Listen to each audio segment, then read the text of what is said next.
Di sebuah desa terpencil di Kabupaten Garut, Jawa Barat, terlahir seorang jawara hebat bernama Gojali. Dahulu kala, Pak Gojali sangat ditakuti dan disegani. Bahkan nama besarnya terkenal hingga keluar daerah. Selain pandai berkelahi, ia pun dikenal sebagai seorang jawara yang sakti mandraguna. Berbagai jenis ilmu bela diri ia kuasai, serta berbagai macam ilmu kesaktian ia miliki. Namun kini usianya sudah menua. Ia hanya bisa menghabiskan masa tua bersama anak istri tercintanya di rumah. Meskipun begitu, nama Pak Gojali tetap besar dan disegani. Masih banyak tamu-tamu dari luar daerah yang sengaja berkunjung untuk menemui Pak Gojali. Di antaranya, ada yang sekedar ingin meminta wejangan-wejangan, namun ada pula yang bermaksud ingin berguru ilmu kesaktian kepadanya. Pak Gojali sendiri memiliki anak sematawayang bernama Dewi Laras, yang sehari-hari akrab disapa Dewi. Ia merupakan anak yang pintar dan penurut.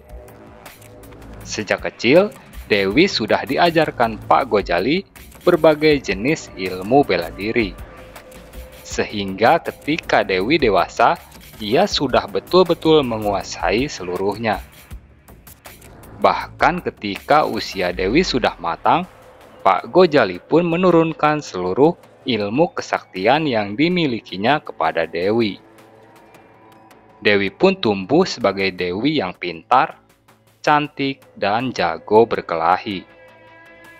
Namun meskipun begitu, Dewi tidak besar kepala.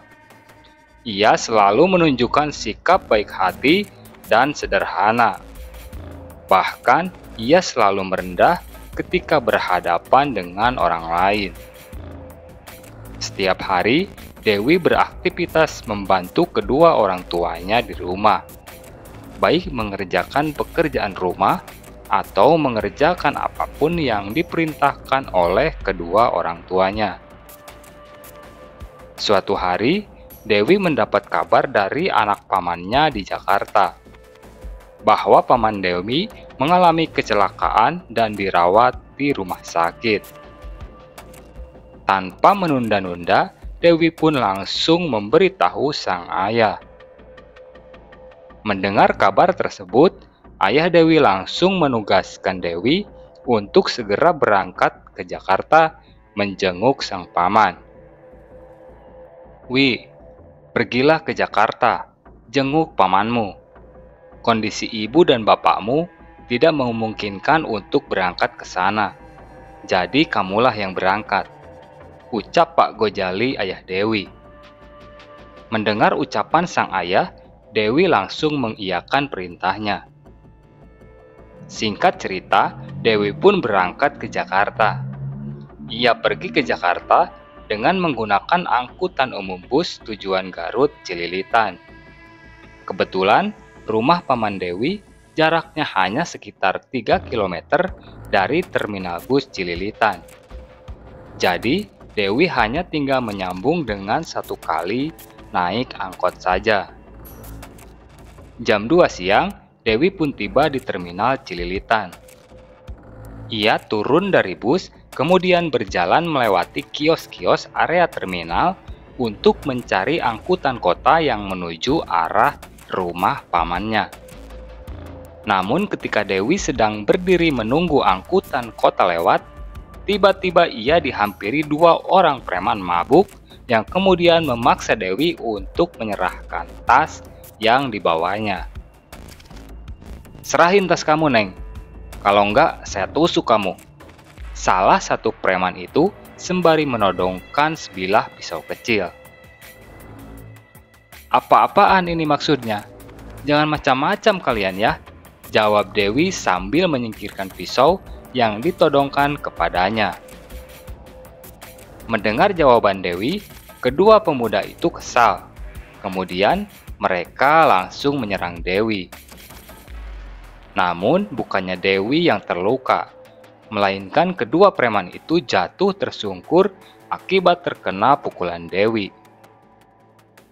Kedua preman itu bangkit, lalu menyerang Dewi kembali. Namun lagi-lagi, kedua preman itu dengan mudah mampu Dewi kalahkan. "Kapok kalian, ayo maju lagi kalau berani," ucap Dewi sembari menunjuk-nunjuk kedua preman itu. "Oke, kali ini lu menang, tapi sebentar lagi lu mampus. Lu nggak tahu gua siapa. Lu nggak tahu lagi berhadapan sama siapa. Gua panggil Bang Prengki ketua gua. Abis lu sama dia," jawab salah satu preman itu dengan nada mengancam. "Alah, mau kamu panggil siapa kek? Mau Prengki kek? Silahkan, saya tidak takut," jawab Dewi dengan pede. "Udahlah perempuan, jangan banyak bicara. Lu nggak tahu siapa Bang Prengki. Dia adalah preman penguasa di sini. Habis lu sama dia. Tunggu lu, jangan kemana-mana. Gua panggil Bang Prengki," jawab salah satu preman yang kemudian berlari menuju arah belakang terminal. Benar saja, tak lama preman itu kembali bersama seorang pria berbadan tinggi besar, bertato serta rambut gondrong sebahu. Ya, pria itu adalah Prengki Tato, si raja preman penguasa terminal Cililitan. Konon, Prengki Tato merupakan sosok raja preman yang dikenal sadis, sakti, dan jago berkelahi. Hampir semua orang di area terminal mengenalnya. Semua orang takut dan patuh kepada Prengki Tato.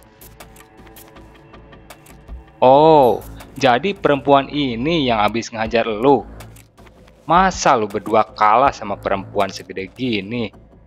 Bener-bener payah lu pada," ucap Prengki Tato kepada kedua anak buahnya. Lu perempuan, berani sekali lu macam-macam di wilayah kekuasaan gua. Cari mati lu," ucap Prengki Tato kepada Dewi. "Bukan saya yang macam-macam bang, tapi mereka berdua yang cari masalah. Jadi sudah sepantasnya mereka saya hajar," jawab Dewi dengan santai. "Udahlah bang, to the point aja. Mau abang apa? Jangan banyak bicara, saya buru-buru," sambung Dewi lagi. Mendengar perkataan Dewi, Prengki Tato marah besar. Dia langsung memasang kuda-kuda, kemudian menyerang Dewi. Duel pun secara tiba-tiba terjadi. Pertarungan Dewi si anak jawara Garut melawan Prengki Tato si raja preman terminal benar-benar tersaji. Keduanya saling adu kekuatan. Keduanya saling adu kesaktian. Mereka berjibaku untuk saling mengalahkan. Hampir tidak bisa dibedakan mana yang lebih jago dan mana yang lebih sakti di antara mereka. Semuanya sama-sama sakti dan sama-sama jago berkelahi. Namun rupanya kesaktian yang Dewi miliki melebihi kesaktian yang Prengki Tato miliki. Hingga pada akhirnya Dewilah yang memenangkan pertarungan itu. Prengki Tato tumbang di tangan Dewi.